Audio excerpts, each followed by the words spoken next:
Hello, project people. Welcome to the Project Chatter podcast. I am Val Matthews, and as always, I am joined by my co-host, Dale Fung.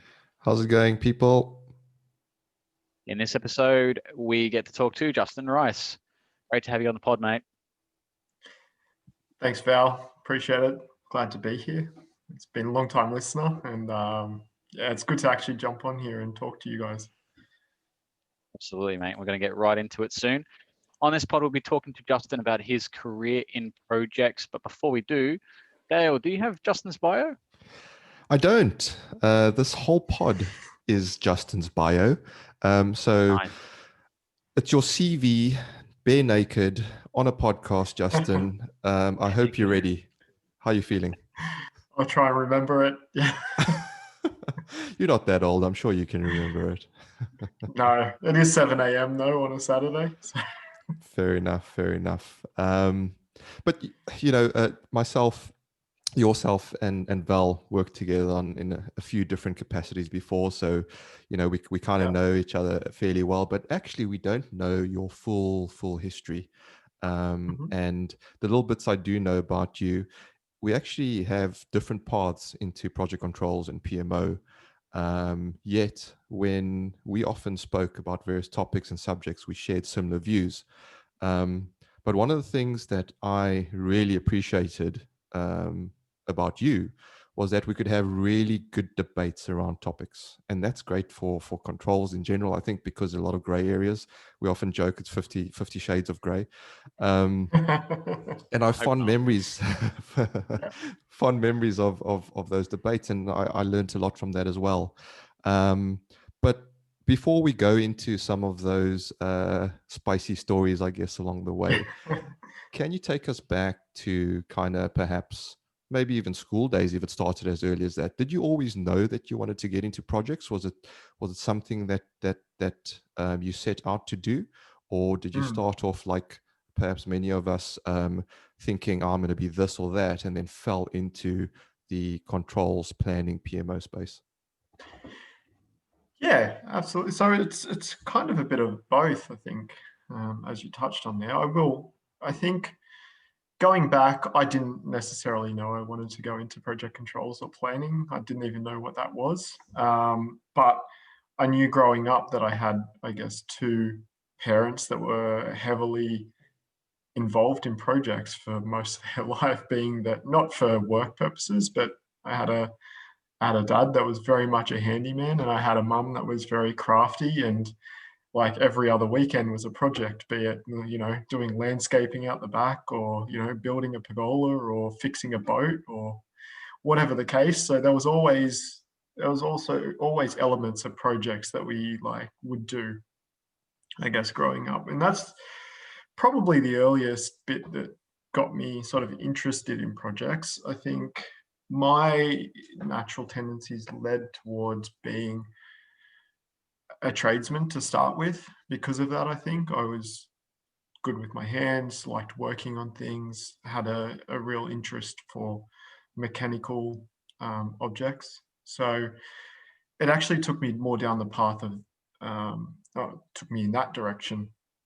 So I ended up coming out of school and joining Qantas as an aircraft maintenance engineer apprentice, which was actually a really good, I guess, basis for learning the practical aspects of things. So working mainly on aircraft engines.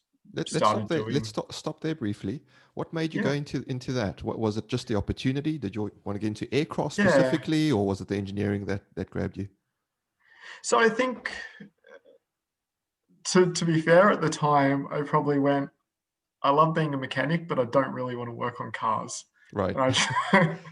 It sounds so simple, but at the time, I was kind of like, I can work on cars whenever I want. I want to try something that's different.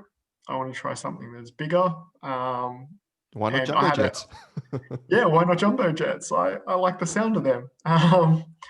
So yeah, I think it was more that aspect that took me down it. It was very intriguing, very interesting, something I didn't know anything about, and something I couldn't learn just being at home, like working on my own car sort of thing. So it took me down that path more out of interest than of a real passion for aircraft.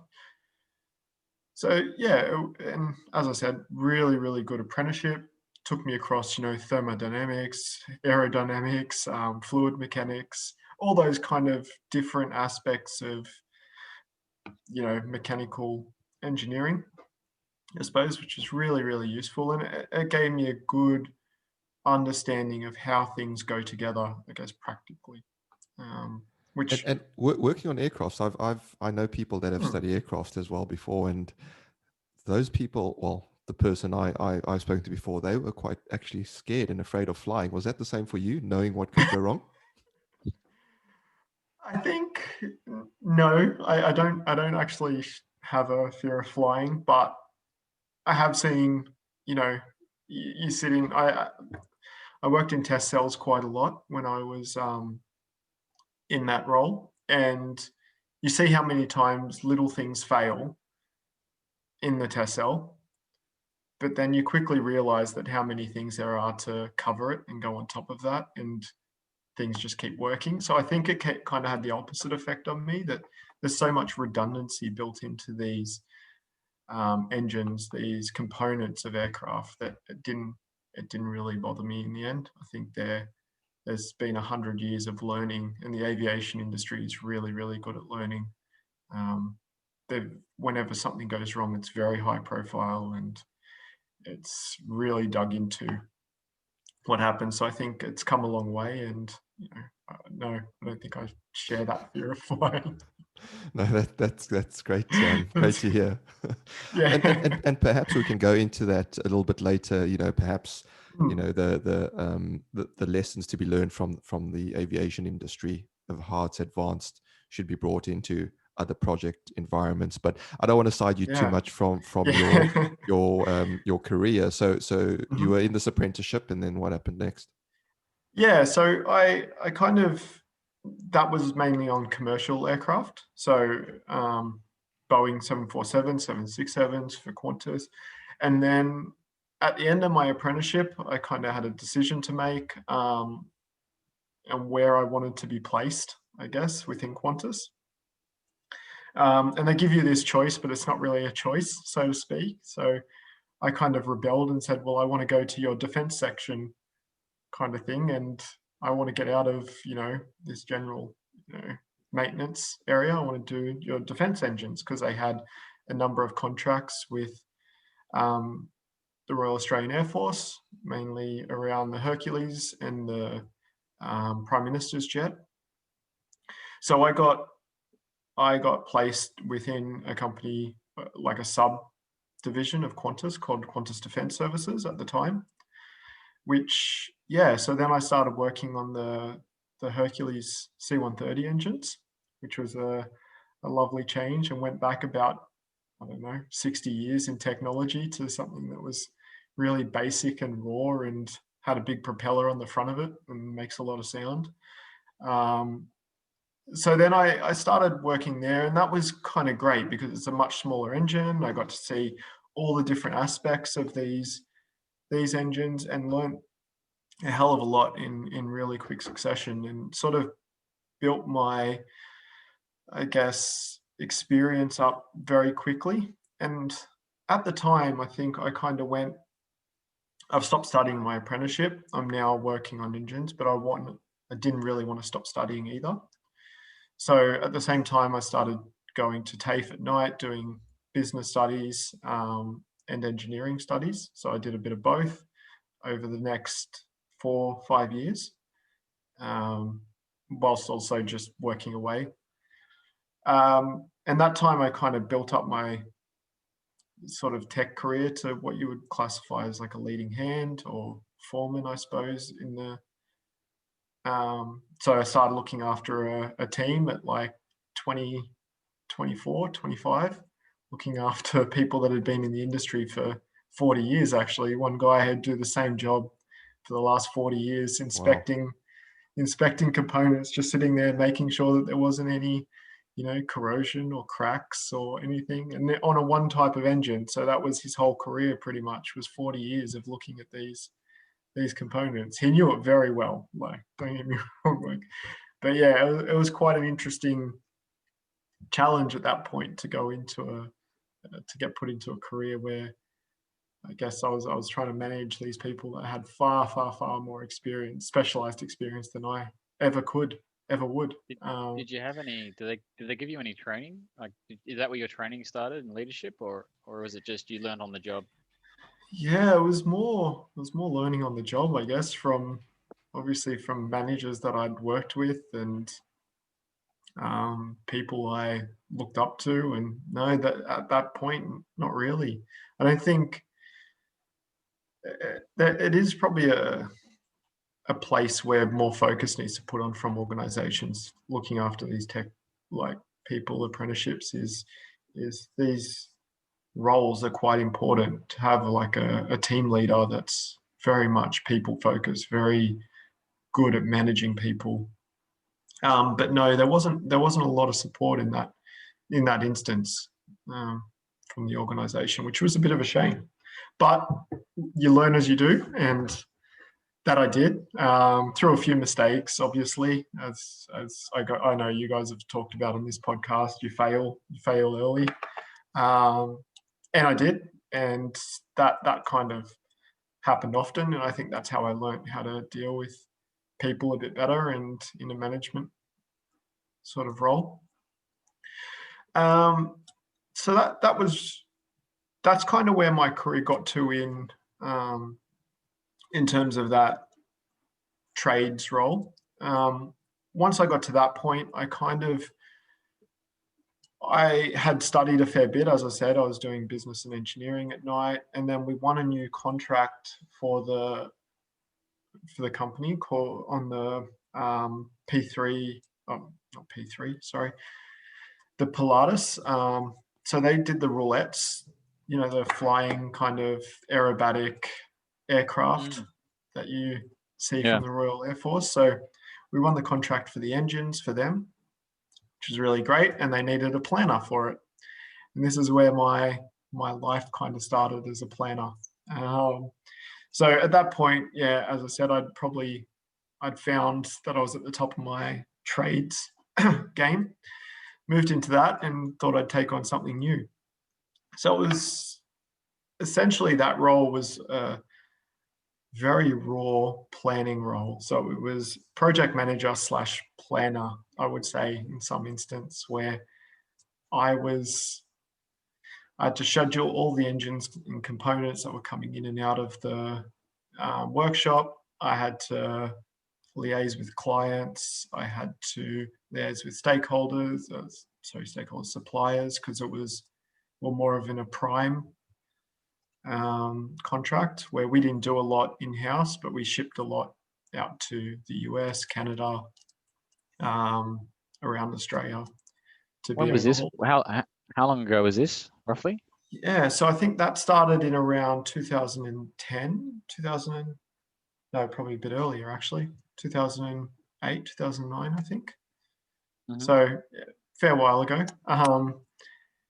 Yeah, so I kind of took on that role and learned the organization didn't have big established projects. That's not what they did. They did maintenance.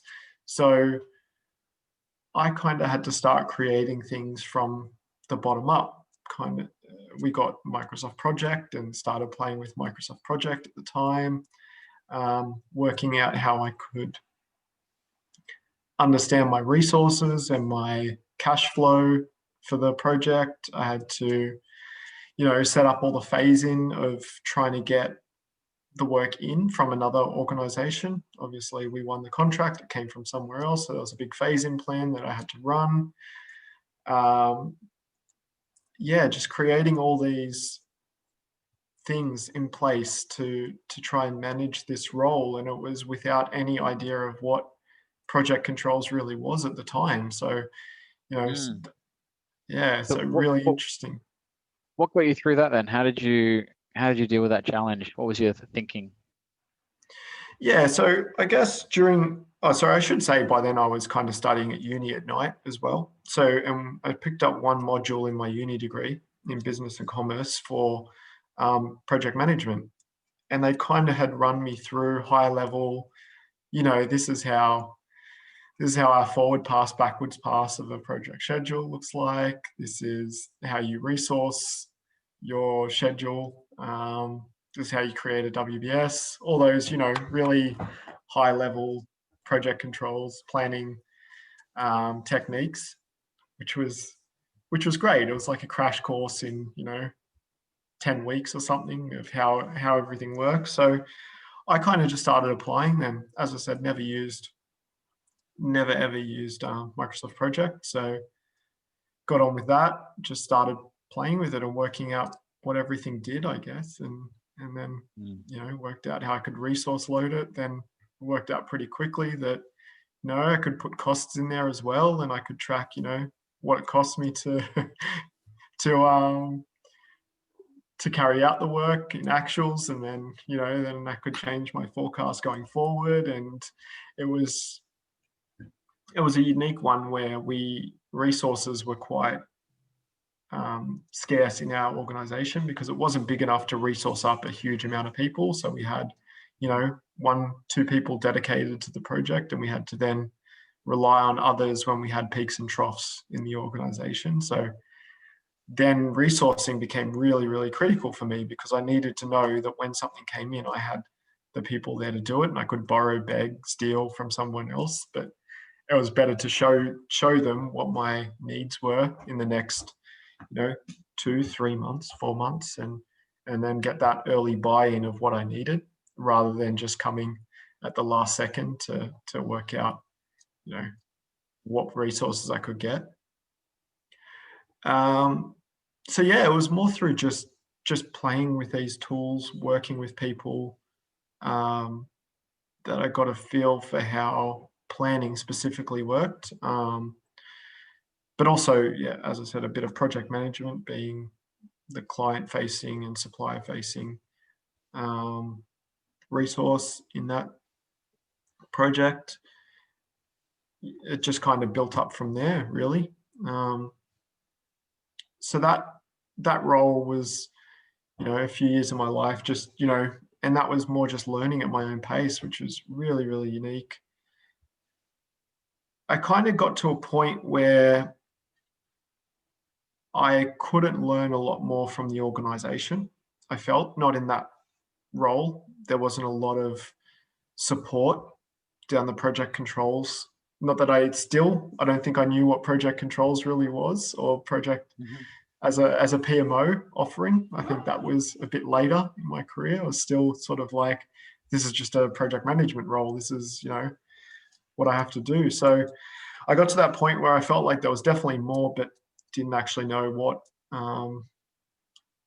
that was. And in saying that, that was part of it. The other part was, I think I got to a point where I wanted a different position. There was a management position that went up in the same organization.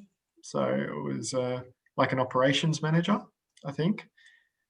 I felt I'd been groomed for it, I think, at the time. But then, you know, I kind of probably didn't do as well as I should have in the interview. Another one, fail and understand what we did, but didn't do so great in the interview. What do you pick up out of that? So you say you didn't do too well specifically. Like, what would you redo? What would you do over if you had the chance to go back for that job again? Yeah, I'd probably go in much more prepared than I did. I think I went in a bit overconfident, thinking that nobody else would get this sort of a situation. I didn't engage the audience that well. I didn't understand the need for that kind of deep preparation. I think it was my first kind of serious interview I'd had since getting an apprenticeship. So it's not something that I was, you know, well versed in. So I didn't really know what to think about. I didn't know how to prepare myself for it. And it was kind of at a time where those situational based questions were the whole thing. And to me, they're like, I don't know if they don't suit my style for some reason. I get into them and I find them very difficult at the time. I think I'm more an introverted person. So on the spot thinking sometimes doesn't work. I need that time to sort of take in the question, digress, like understand it for myself, come back and speak. So sometimes they're quite a difficult situation for me to engage in, and therefore I do really need to prepare myself for those kind of styles of questions. So yeah, it was definitely an eye opener on what I had to do with in interviews. So I took that. I'd like to say I learned from it, but still don't like interviews to this day. But you know, I usually go in much more prepared and much more you know, I have an understanding of what I want to get across and how to try to engage in these questions a bit better, and a few techniques, I suppose, to try to do that for myself. Well, hopefully this you can use this podcast as your CV, and if anyone asks to interview, that you can just send them a link. Send a link. Absolutely. Exactly. Yeah. Great. So how long ago was that? That was we went 2010. You were there for a couple of years. 2012. Yeah, so 2012, 13, I think. Probably 13. It was around then. So yeah, I had a good 3 years in that planning role. Then this happened. I stayed. So yeah, at the end of that, didn't get the role, obviously. I was a bit annoyed about that, but you know, it is what it is. And I then sort of felt like there wasn't too many moves I could make in the organization, which was a bit of a shame because I guess at Qantas I'd been there for 12 years from the apprenticeship to then. So I had to, you know, it was a bit tough, and we actually lost probably the major contract. As I said, I started working on the C130 engines when I moved over there. Unfortunately, we lost that contract probably at the end of 2013, early 14. So then they offered redundancies out. By that time, I'd kind of gone, you know, I think I'm at the ceiling in this organization. I don't feel like I'm going much further. So I had to cut ties, unfortunately, which was a real shame. And, you know, even to this day, every now and then, you know, you think about that role and that career that I first had, and those 12 years of the what ifs. Yeah, absolutely. And I look at it and like for the better, and sort of say, I think it was the right move at the time, that these things happen for a reason, and sort of chose that let's move on situation. So that was all right. So I ended up finishing up in October of 14 in Qantas, or by then actually I didn't mention it had been taken over by Northrop Grumman, which was a big American organization. They'd sort of started to come in and change a few things, and that was fine, but they didn't have a big, I guess, presence yet in Australia. So it didn't really change my kind of view on how to proceed anyway. So I left in October, then moved. It was actually my 30th birthday, I think, in November. So I went away, went to the US, did a big trip, and I think I was sitting on the beach in Hawaii, and I got a phone call about a role with a company called Thales in Sydney. And I kind of went, well, this sounds interesting. I don't even know how to pronounce that, but you know, Did you call it Thales? Yeah, I started with Thales. I think we all do, don't we? Yeah, it's all spelled THALES. Yeah. So I went away, got the call in Hawaii, and 2 weeks later I had an interview with them for a project planning position. As I said, still wasn't quite aware what any of this PMO stuff was. I was quite raw in what I knew. So met with the hiring manager, great guy, Bruce, I think what his name was. Classic Australian name. I was about to say that. Absolutely. Great guy. He sort of brought me on, took me under his wing, and taught me a lot in a short amount of time about what PMO and project controls really is. And Thales, it's a great organization for project controls. They have a long history of learning in project controls, and they have internal processes that, you know, are just very robust. So I quickly took to that. I think I'm a natural learner in these kind of scenarios, and just started, you know, learning everything I could from their procedures, their, you know, their learnings in projects. And they threw me into an area, all defense. Well, sorry, I'll say 90% defense. But it was all smaller type projects where there was only, as the project planner, you were responsible for the planning, the risk, the cost control, the, you know, change control, all of those aspects of project controls you were responsible for as a project planner, which was a really great environment. And I had a good mix of different projects. So I had things like big, it was mainly on simulators and avionics. So I had some big maintenance contracts that were like to repair the heads-up displays for helicopters. We had simulators that we're building, that I was looking after. Both, we had upgrades of simulators for the LAVs, the tanks, the mini tanks. So that was pretty cool. They came in like a little shipping container, and you jumped inside and you could run around and, you know, fire the cannon and things like that. That was a lot of fun. So yeah, there was all these like smaller projects that I could then, you know, really learn my craft in project controls. If we just pause there, so I'm thinking in terms of timeline, what you're 5 years into now, your planning / controls career, by my count. Up until this point in time, was it all just informal training from, you know, those experts and mentors before you, or did you have any sort of formal classroom type training? Was it just experience?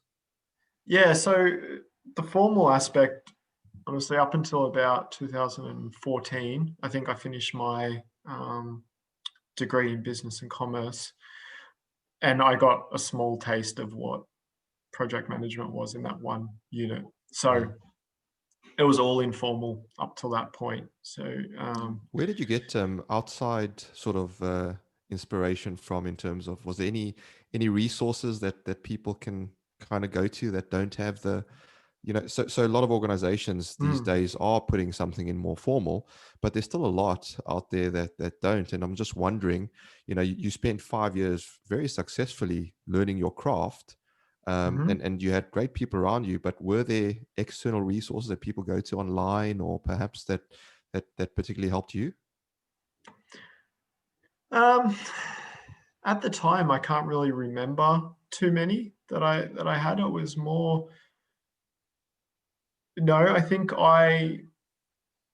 there probably is. And at the moment there's absolutely some great websites I think people can definitely go to, I think.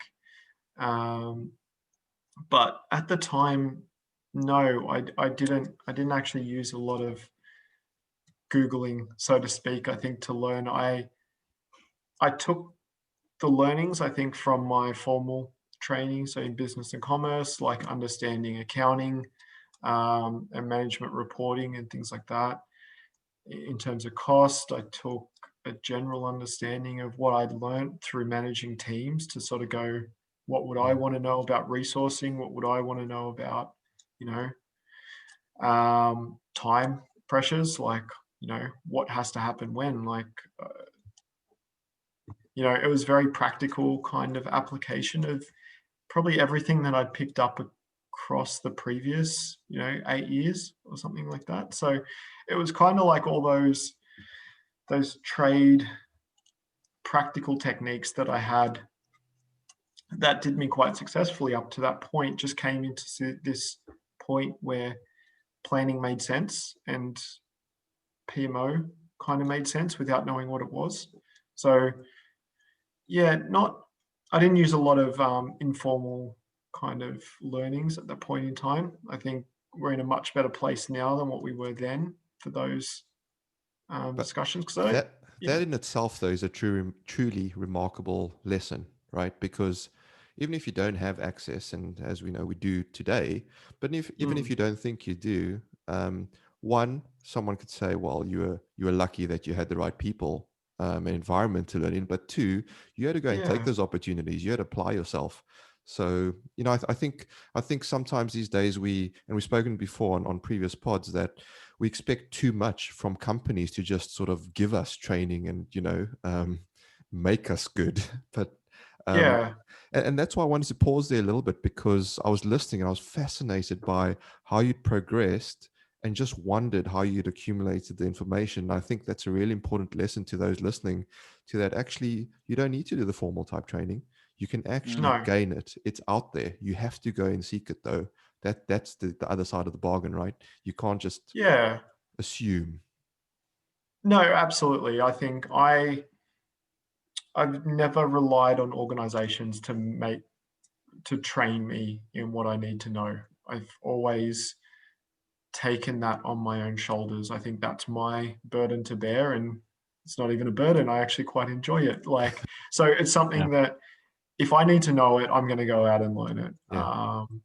Be it through my own understanding of things, be it wrong, as we said, the amount of times I've done things wrong and gone down the wrong path and been redirected, but that's learning. I think, as I said, a lot of how I learn is previous experience. So just going back those techniques, those skills that I've built over the years, they're all still useful, I guess, and totally different career. Absolutely. One was working on aircraft engines, the other's planning out different projects that at times had no relation to aircraft engines, but the techniques are there. They're called something different. They're not in the forefront of what you do, but you engage with them all the time. And it's just about taking some of those and actually thinking about them and how you would then practically apply them. So I think that's the main way I learned. Obviously, building my skills through theory in the background in business helped. So understanding a bit more about all the traditional business techniques was of assistance, but at the same time, it's just taking those skills that you learn along the way and applying them. Yeah, that's really, really useful because I think we've done a few of these now, Dale, haven't we? These pods and talking to so many people from around the world. There's a common factor I think that's emerging, and it's this, and it's not. I thought it used to be mechanical minded people. People who had a way of taking ambiguous content and then structuring it. But I actually think it's a lot more simpler than that. I actually think it's this drive of curiosity, because I was just listening to the way you were talking then, and you're really talking about you're framing questions in order to come up with a problem. So I guess that's the mechanical mindset, is if you're troubleshooting an engine, for example, then you go, well, okay, well, what do I need to do? I need to do this. But you're also applying that to project management, which is really interesting. So, or project controls for that matter. So for example, you say, well, what would I want to see from resources? What would I want to see from this and that? And actually, I think that's a really valuable component of most people that I've met, Dale and yourselves and myself, around how you fix a problem without necessarily knowing the solution straight away. And I think that's a really good way, if you haven't been trained formally, that's a really good way to, what do you used to call it? Almost like a third perspective, Dale. But look at it from another side or another perspective and understand what do you think you need, and then work towards that, something like that. But it all starts and stems from curiosity. Yeah, absolutely. Absolutely. I think that's everything that I've kind of done in my career has been about that, learning, understanding what it is that I wanted to get out of something. And probably slightly different, actually. You just reminded me of something, I guess, when you were just discussing that, is another thing that I learned early in my trade that's probably driven a lot of how I learn, and it goes back to that failure. But it's about, I guess, in the aircraft industry, if something goes wrong, nobody gets, told off, but as long as you come forward and sort of admit what it is that happened. So, if you make a mistake, that's not the end of the world. It's not telling somebody that the mistake's been made. That's when things go wrong. So there's a real humbleness about that, and there's a real, like, it's drilled into you as an apprentice from the very start. If something happens, that's fine. I've dropped a component of an aircraft that was worth $35,000, and when you're getting paid $250 a week as an apprentice, it was like, Holy shit. I thought it was the end of the world. You know what I mean? Yeah, of I'll be course. paying this back for years. But in that point, it's that ownership that, I dropped this. Look, I didn't see it. This happened. It was on the side of the bench. Whatever the case, it dropped. It's worth 30 grand. We need to go through the process and fix this. So I think that also has helped learning along the way. I think it's about not just telling somebody else, but it gives you that self-reflection as well. Because if you just wash it off, if you just dust it off and say, she'll be right, kind of thing, you don't learn anything, and you put everybody else in a bit more danger. So by saying it was my fault, it was my mistake, you kind of then go, what would I have done differently? How would I have fixed this? And internalizing some of those thoughts and then learning from them. So I think that's also still a technique that I still use, I guess. Like anybody that knows me, if I do something wrong, I'm the first one to tell them that I've done something wrong and admit to it. But usually I won't do it again. So that's always or if I do, pull me up on it. Yeah. That's brilliant. So you're at Talus. You're in this planning role. Yeah. So I got this planning role. Again, not too sure what any of this PMO stuff was, but now getting a real vast experience on all different aspects of project controls, which was absolutely great. Had a few really good resources around me. The guys at Talus have known their stuff for a very long time. As I said, they took me under their wing. They really brought me up to speed in how to structure WBSs properly, how to then have those conversations around packages of scope, getting them put into the right, correct order that make logical sense, to being able to craft my art in scheduling, in making sure that you get the best out of people and you get the correct information, and you can set up a project that's robust in time and resources. But also a lot about how we report on those projects and what people want to see, the outputs to this, because I think project controls is one of those environments where it's all well and good for us to do our job correctly and govern the project, but that doesn't mean a thing unless you can give the project managers and the project engineers and the stakeholders in that project the information they require to make decisions at the right point in time.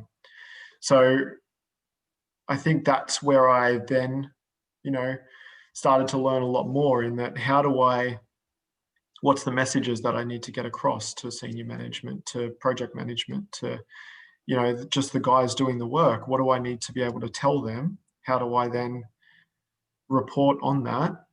And how does that change the way I do my work in the background? So it's that learning cycle around doing, getting the feedback, going back, changing what I do to then suit, and working with that. And as I said, I think at the time I had between 10 projects I was working on at any one time.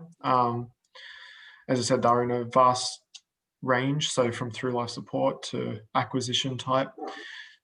So that made it really useful in being able to bounce different ideas off different people, seeing how different stakeholders react and deal with information and learn a lot. I was only at Thales Australia for a year and a half, I think.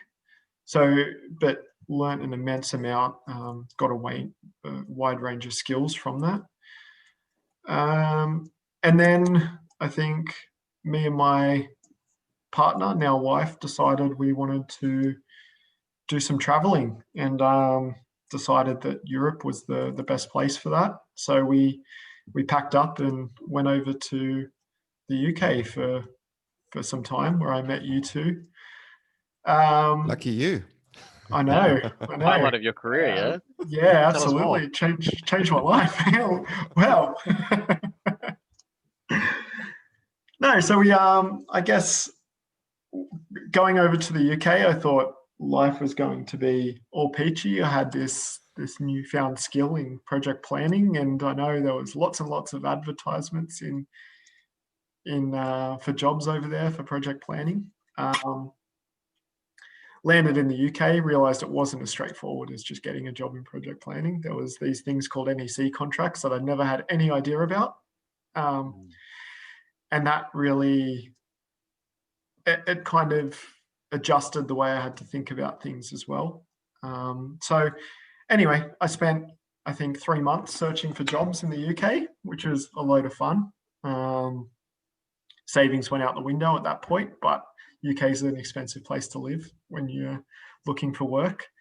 But anyway, so I had a few connections, I guess, still in Thales, and they got in touch with me and they employed me for the work on 4 lines modernization. So it was really great. That was a huge project that I was very interested in, even though I had no rail experience whatsoever. So can you give us a brief on what that project is and why it's so significant? Yeah, I guess that project is a really, really, really big resignaling program. So they're transforming the oldest lines on the London Underground. We're talking, 100 plus years old. Some of the lines were built ago, and some of the technology that they have on those lines is still at that, sort of state. So they're taking all that technology off and putting brand new signaling technology on that's fully digitalized, automatic train control through these 4 lines on a really piece of complex rail. So you said you're talking about the London Underground, and every brick that you drill into to try and put an asset on has something behind it or some sort of heritage, or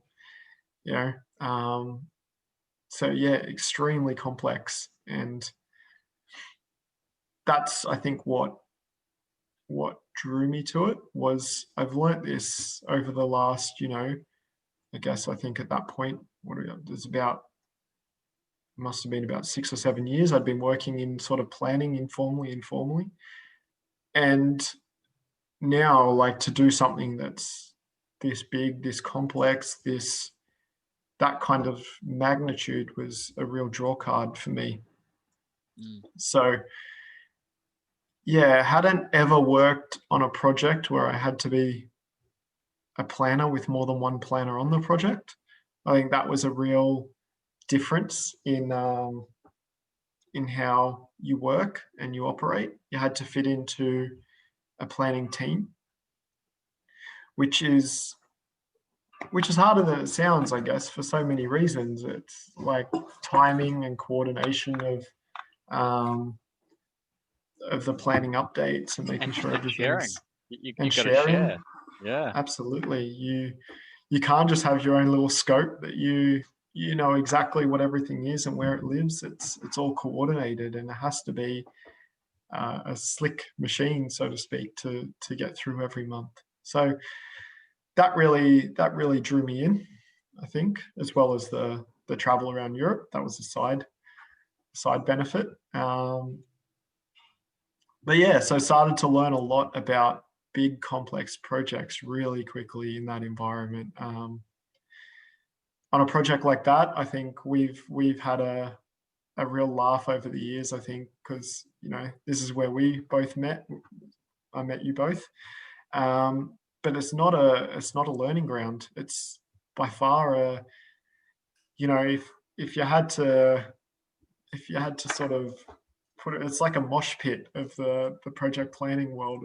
It's chaos, it's anarchy, it's, you know, you have to back yourself and kind of know what you're doing in a role like that, because it moves so quickly.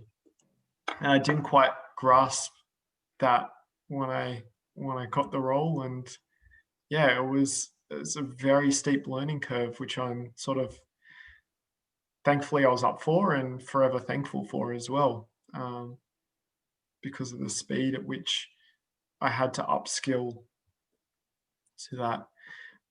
What do you think I mean, obviously you mentioned that it's chaotic and it's anarchy, and you know, big projects are there's a lot going on. The pace is fast.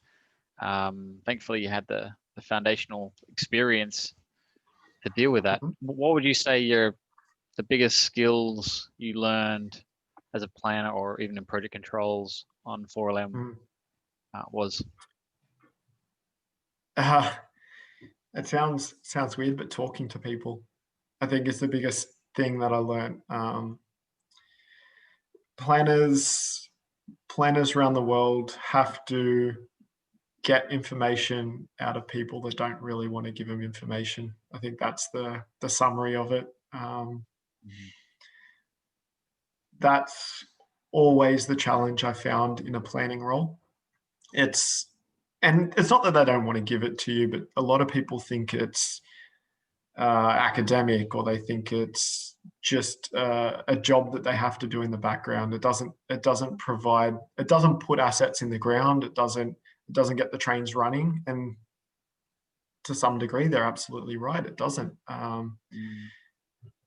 But when it's required, when they need the guidance on what to do next, when there's some sort of commercial debate, it's always the place that they come back and look to in that data control within project planning and cost control and risk and those fundamental aspects of project management. So I think that was the key for me and I think as an Aussie moving over to the UK, it somewhat lends a little bit to break that barrier down with people. Yeah, I think there's always a good icebreaker. I was the guy from the other side of the world, that this being fascinating foreign. place. Yeah, absolutely. And in the UK, everybody's got a relative or a friend or somebody that packed up and moved to Australia to live the better life or something along those lines. So they're always happy to try and chat about it, or they've come over to Australia themselves. So we have quite a close connection, and we share a lot with the UK, between the UK and Australia, in terms of heritage. So it was quite easy to, one, I guess, get the humor and the I guess environment. The culture was very similar, as well as being just a general icebreaker was always good, and that helps when you're to bring people's shields down. Their layer of protection comes down pretty quickly when you can just have a chat about something else. So I think that really helped. I think that was something that I could build relationships quite quickly, and they would then give me information so that I could do my job better, but also learn. Like as I said, I had no idea what a train signaling program ever looked like. I'd worked on simulators and aircraft engines and avionics equipment. I didn't know what a train did. I knew I got on it at one station and hopped off at the next, but that was about all I knew about trains. So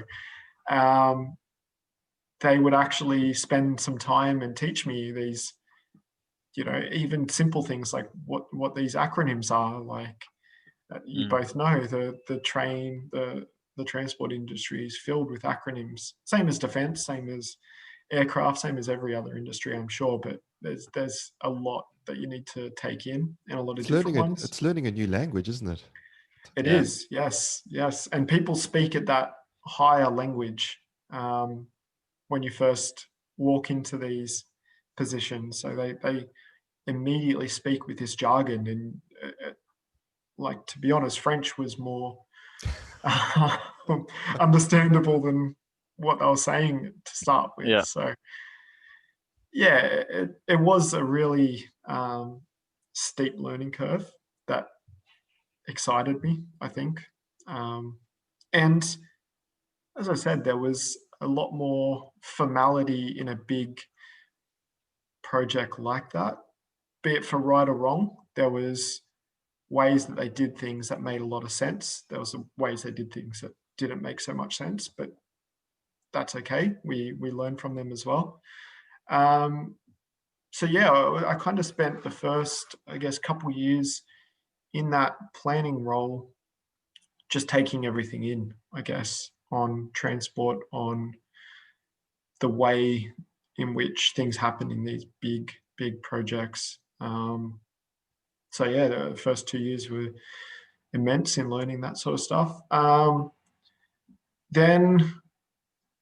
Then I kind of took I guess I started to take a step up and do a bit more leadership, I think, working with smaller teams in that environment, same project, just, starting to guide other planners on how to do things and bring him along on that ride, because I guess it was, as I said, it wasn't, we know it wasn't really an environment for learning. So people needed to be, I guess, nurtured a bit more in that environment at times. So I tried to help with some of that. Also gaining exposure a bit more to senior management. And yeah, just developing those different skills, I suppose, starting to get into the softer skills of project controls, PMO in general.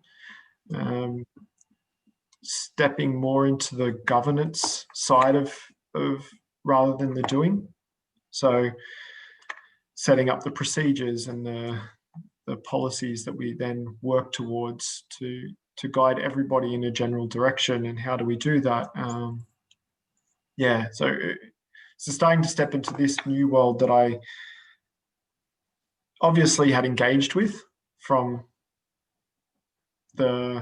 one side of it, but never had to actually change and manipulate and control, I think, and be responsible for was probably the significant step, and trying to take accountability of that, because before that wasn't something that I was responsible for. I had to follow what they said. I had to, procedures were there for a reason. I worked in those bounds, challenged them when I need to, but in general, that, as you said, we had a few debates, Dale, over the years, but it's easy from the planning side, or that's, I can call it how it is as a planner and say, no, that's wrong. But you don't really see what the overarching reasons are. You see it from a theoretical perspective. So very much so, I think our debates along that journey helped with both of you. I think you always learn something every time we have a debate. I'm picking up the subtleties in different ways people do things. So then adjusting, I guess it's about, I'm never fixed in my views in these perspectives. I like to listen and more than talk, as you both know, I think. So by listening, I pick up a lot, and that adjusts my outlooks going forward to something that's more reasonable. I think more balanced, more central to how we do things. So that really helped, I think, in that moving into the management governance of a PMO. So yeah, I think that's where the next level of learning started to come in for me, is that space, which I'm still kind of sitting in trying to understand it. And I think there's a lot more learning to be done in there that's far beyond my, it'll take me a long time to get there. But that, I guess I had some really unique characters along this journey that helped, I think, with very different viewpoints. In rail, there's always the very, this is how it's been done for 100 years and this is why it's been done. And I like to, as much as that is the conservative sort of approach, like I love hearing about that. I like to understand history and what that meant. I like to understand where the industry's evolved from so that we don't try to redo something that's, not going to work or has to go through some sort of level of change to get us to the right place, or we understand at least that the concerns that people have in moving in a certain direction. So, those kind of debates and those conversations are really important to framing this learning of project controls. I think in my instance, they were anyway. I think we needed to deal with so many different from, installation that's very much, trade-based, which I understand, which I get, which I can communicate easily with, to software, which I didn't have any clue, I think I still don't. There's zeros and ones, and that's as far as I know, but they do things in a very different way. So they look at different methodologies, they manage projects in a totally different way that I had to get used to and change and adapt and evolve to understand. And that's really where, the role, so moving on through PMO, project controls management, at that point, I think was really useful for me to have these, difficult conversations, to get my point across, to understand other people's perspectives was really useful.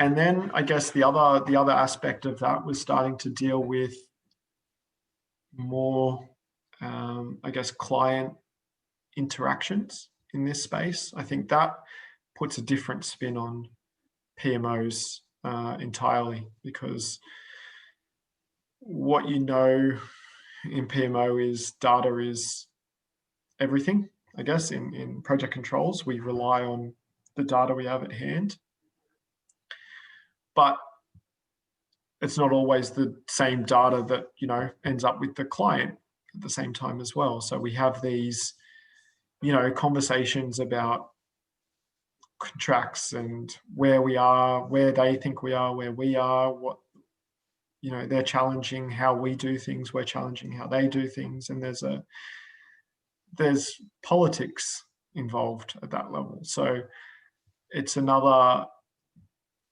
I guess, I started, having to worry about this other aspect of project controls that's not something I really ever had to deal with. A trade isn't the most,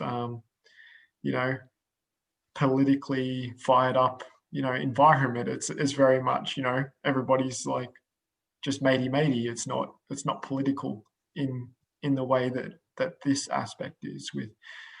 So still trying to understand it, but dealing with that workplace politics and, people's bias to what they know, what their allegiances are, is a really challenging environment that, ended up getting involved in. I'm not saying I dislike it, but sometimes it's a bit over the top. Like I'm happy to deal with it, but just trying to pick up on that and trying to, work out ways to,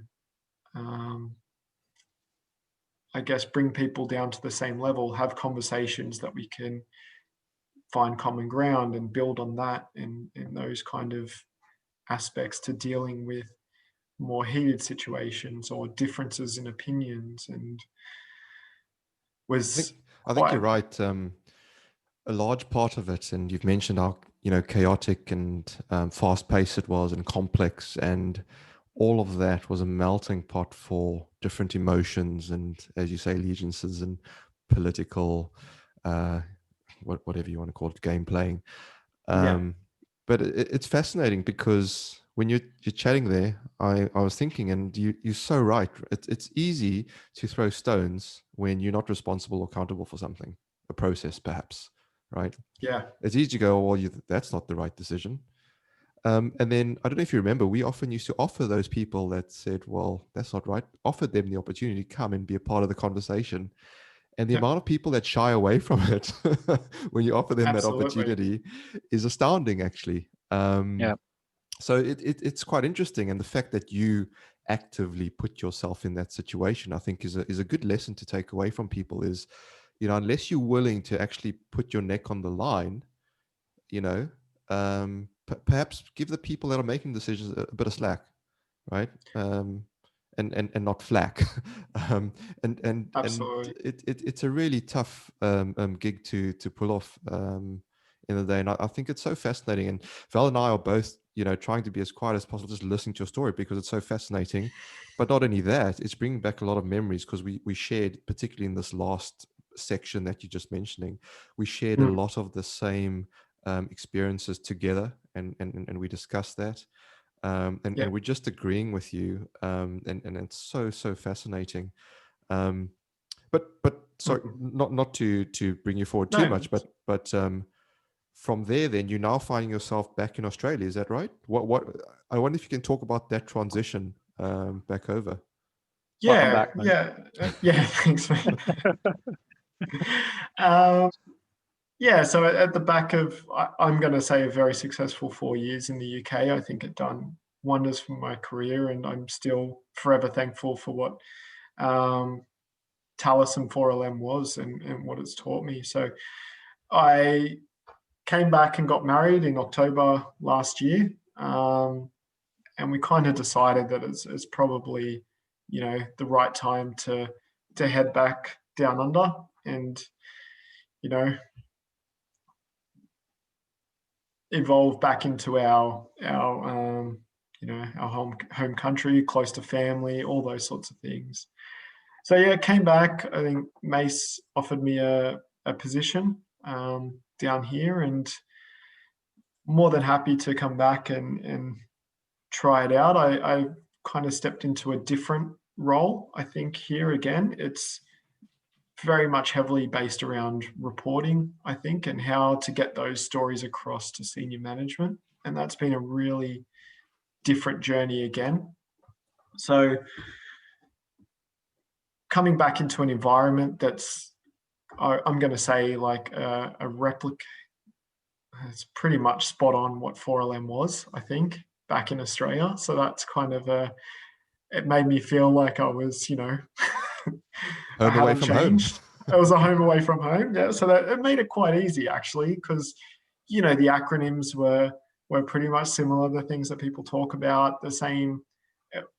The goal of the project, the outcome, the scope was so similar that I could immediately relate to everything that was going on. And some of the challenges were exactly the same here as what they are in the UK. And the political sphere around transport projects it seems to be, very, very similar. So that made it quite easy to move into a role like this, and quite easy to, as I said, it's a role that's more focused around reporting, but it's easy to tell a story when you know what people want. I think that's where it is. Like, these agendas are similar. These political games or political positionings are quite similar across the two projects, and being able to sort of create these reports that are quite interactive with people, and being able to understand what the project's doing in any given time, and hopefully bringing down some of those misconceptions about where projects are at, what needs to be done at any given time, and tries to tell a story through data rather than viewpoint of somebody. So it's been a really interesting journey. I've learned a lot about databases and data and Power BI and all sorts of different like interesting programs. And as I said, I don't know much about software and that kind of environment, but learned a hell of a lot with some with a cool young team that's been able to bring me up on both pop culture and, you know, software and all sorts of random facts. Worked out that I'm way more of a hipster than I ever thought I was, apparently. So, yeah. That's why you fit well in Melbourne, mate. Yeah, absolutely. And do you find now that you got a bit of a team that you're primarily doing more of that communication, leadership type work? And if you could, for the listeners at least, what do you think are the most important things of a leader of a team to work on? Yeah, absolutely. I think, look, the team that I've got is great because they're willing and happy to learn and be pointed in the right direction. They just want to get things done, and that is really, really great. And harnessing that, it is around communication. I think that is the key to any manager, is being the ability to communicate, bring people along. I guess that is very evident in getting stuff done. It's not about, unfortunately, it's not about how good your project plan is, as much as I love, and that's my skill, I suppose. It's about how you communicate that plan that you've put together, because in reality, these techniques that we use are a point in time, and they're a simulation. Everything's a simulation of what we're going to do. Bring that simulation to life is through management and communication, and being able to give people that vision of what's happening, how to get it over the line, what the critical points are, that story, and that's I think that's the key thing in making sure these, that is a good leader, I think. So, and EQ, I think, is the other thing. I mean, just that empathy, that understanding, putting yourself in somebody else's shoes is always, as I guess you touched on, Dale, just before in your flashback. It's about from both sides. It's not being in the planning role and having that debate upwards and not doing anything about it. It's also about being in the leadership role and not understanding, what your team wants, what your team needs. Those aspects are really key too. So it's both sides of the coin. Don't have that EQ to be able to think where are they coming from? What do they need? What do they want? What are their, general hygiene needs? Make sure they're met, and try to build them up and bring them along for the ride, I think is key. Thanks, mate. Yeah, I thought you were quoting a Christina Aguilera song there for a second, but then you came back and. Oh, really? Yeah. What a girl wants, what a girl needs. I'm not much of a singer, mate. That's not in my skill set. We'll get you down the karaoke bar, don't worry. Thanks, Justin. That's really good insight. Thanks, buddy. He's very hipster, isn't he? Yeah. Justin, we could probably spend another hour going through your career, because there's so much, because we could backtrack and perhaps it's for another time on another pod and go through what you've spoken about. You spoke about so much. You spoke about learning from failure, right? And that's probably a pod in its own. You spoke about, you touched on resource loading and cost loading and critical paths, and you could go into scheduling, and we could really go into scheduling and planning, and that'd be great too. But you also spoke about changing roles, progressing upwards, how your view changed along your career, and I think that's really insightful for those listening out there as well. I want to thank you for sharing your story. me because we too. haven't had a story in a while. It's been mainly focused around topics, and I think it's really important and fascinating that people do share their stories, because there's a lot of people out there going, well, what are my options? What are my alternatives? How do I go about it? And the more insight we can get into people's stories, the better for others out there that are struggling. So really, really appreciate your time on that. Before we head towards the end of the pod, do you have any final words that you want to leave us with, Justin? No, I think just going on that, I guess don't get too. All I'll say is don't ever get too focused on, a role or where you want to be. I think definitely have that in your mindset, but focus on the skills to get there, I think, is always my key message. It's not about, and the role will come. I think it's about building your knowledge, and through learning, through failure, through all those techniques, I think that we've touched on in the last hour. It's about building them skills to then get the role that you want. It's not about, so have a role as an aim, but don't get too carried out on getting there. Focus on the skills around it that you need to get there, and then it will come. I think that's my main sort of outcome from that. Well put, and totally agree. Val, any final thoughts from you? No, as you said, Dale, it's been great to listen to Justin and talk about his war stories, and he kept it very diplomatic. I'm sure after a whiskey or two, he'll tell us with more expletives. But it's been great listening. Not at 8 a.m.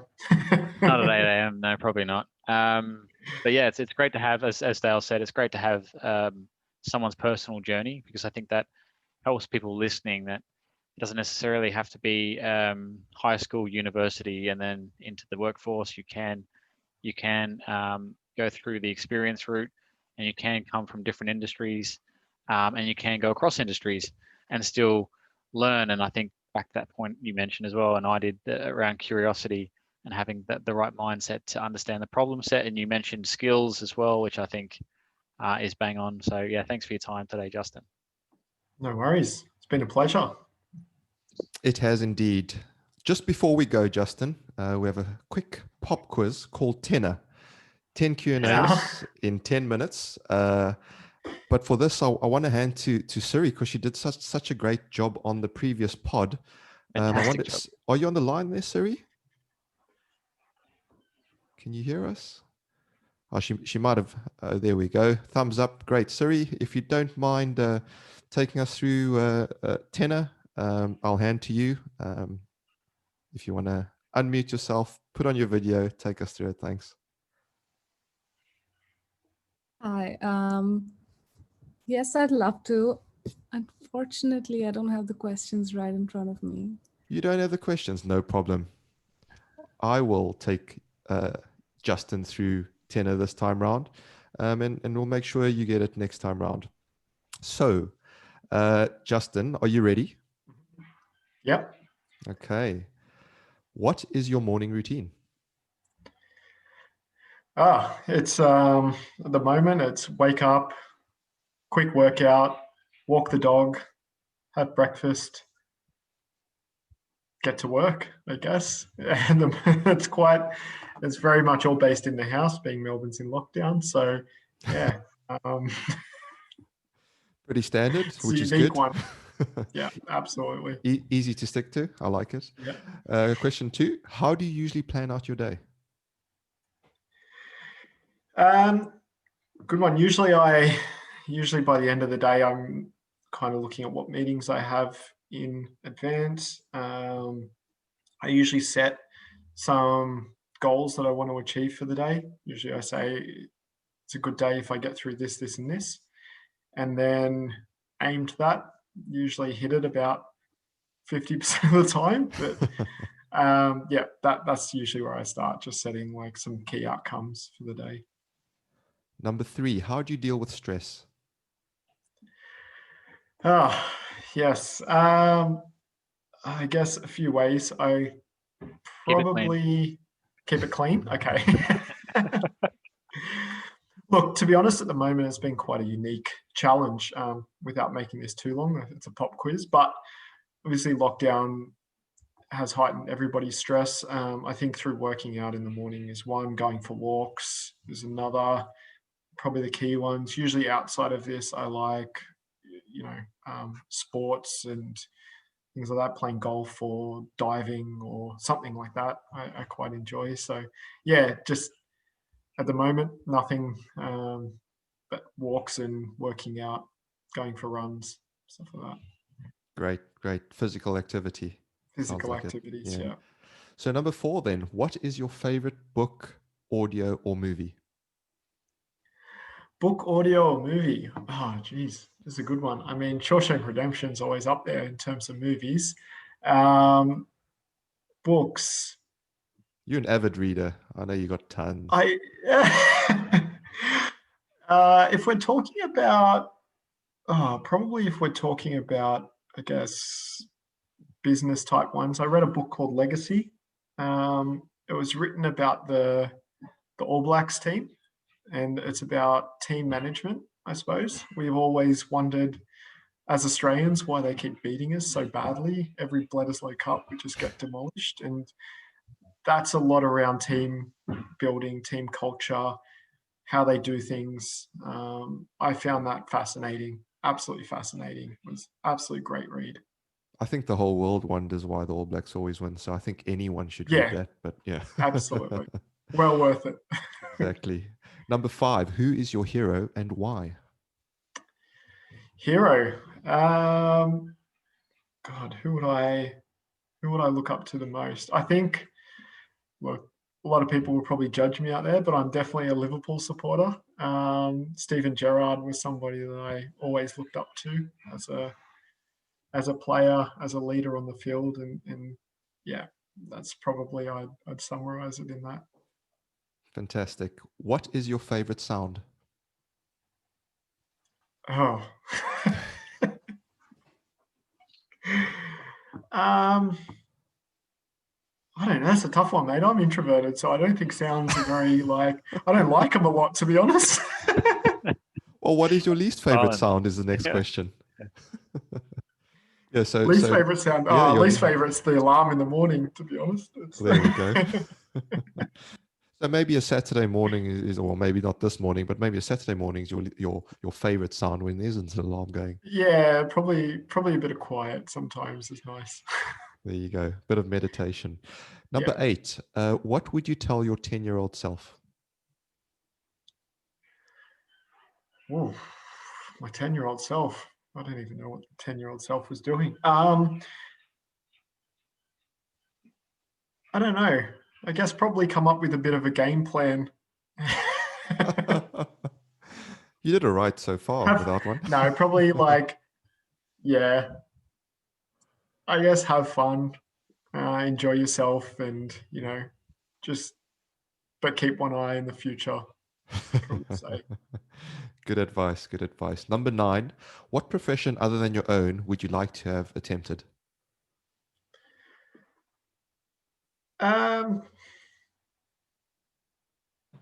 I don't know. I always had this. I always liked law for some reason. I think in the back of my mind, Suits always resonated with me when I got to that. And Which I actually character? nearly went down. Bonus question. Which character would you be on Suits? Oh, probably Harvey, mate, to be honest. Nah, actually Mike. No, Mike. I'd be Mike for sure. The photographic memory, yeah. Yeah, absolutely. Yeah. Yeah, so I nearly actually did do a law degree. I got to the end of my master's actually, and postgrad diploma in the end, and actually thought I might go down the law path. So actually got accepted to do it. Just decided it was probably 5 years of my life that was probably too stressful and too chaotic. So yeah, that's probably the other one. Perhaps something you can tag on to the PMO, perhaps contract law One or day. something. Yeah, absolutely. Yeah. So 10th and final question. If you had to spend £1 million in a day, what would you spend it on? Oof. probably something that's going to earn me £2 million, to be honest. Probably put it into like shares or, or something along those lines. No, fantastic. That's great. Justin, thank you so much for taking part in that pop quiz, which is part of our new bonus feature. So thank you so much for that. No worries. Well, folks, that's all we have time for on this episode, but it doesn't have to stop here. Subscribe to our YouTube channel for bonus bits and our website for a link to our online community with all our expert guests. Support our charities and access our blogs and previous podcasts at projectchatterpodcast.com. A big thanks to our guest, Justin Rice. Thanks as always to Val. And thank you all for listening. Hit subscribe so you don't miss the next one. Till then, we say stay safe, be disruptive, and have fun doing it. It's bye for now.